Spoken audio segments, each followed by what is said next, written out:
let's not fool ourselves. We are not some special holy beings who attain value from the very essence of being. You and I, we are organs floating in fluid, nothing more. We're not even our faces.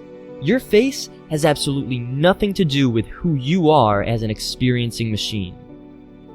I long for the day that we can look at two people interacting and look past the skin and bone to see two brains exchanging input and output. I long for the day that we can look at ourselves with all our love and lust and anger and realize how small we truly are. We are a machine, approximately 15 centimeters long, at the controls of a much larger machine we call a body. All the motions we put this body through, whether it be fighting or fucking, are revealed as truly meaningless when we start to look at the world and ourselves from the perspective that I am not John. I am a brain that has been named John. Sometimes when I'm hooking up with someone, my brain will take a brief moment to think about how right now, I am an organ in a skull, in a body, smushing itself onto another organ in a skull, in a body, for the stupidest, most meaningless of reasons. Take a minute to look at people walking and driving to work. They are all just brains, floating above the ground towards a place where they can still be just brains, but with a specific pattern of neural activity that their job demands of them. But we are so disconnected from how, not why, but how we were created, and what, not who, but what we really are. If you want to take a selfie, don't use a camera, use an MRI. But we desperately tell ourselves that being human is special.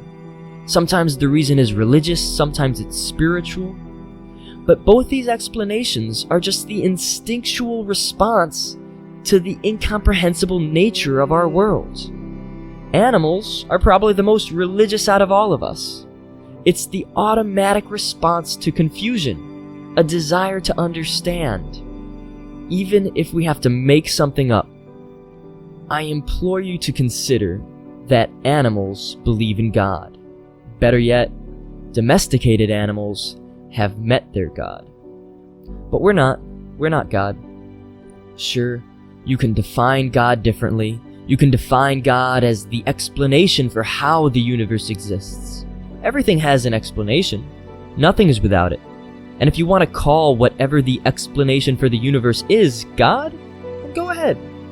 But don't let that fool yourself. You are merely the connection between cells, a specific pattern of input and output that resulted from experiences you had yesterday, 10 years ago, the moment you were born, and even sometime before that. Those experiences were interpreted through the genes you received at conception, whose origins you could trace back to the Big Bang. Your connections were always going to be how they were always going to be, because you were always going to experience what you were always going to experience. And if this knowledge and self-awareness happens to change your connections, then I'm glad that you were always going to have this experience. You are stardust, in the form of an organ, floating in darkness. You do not have eyes, but there are eyes that tell you what you would see if you did. You do not have a body, but there is a body that does what you would do if you did. You are the universe's way of experiencing itself, a central nervous system, simulating its experience of the universe. And everyone else is the exact same thing. That's the cosmic joke. Everyone is you.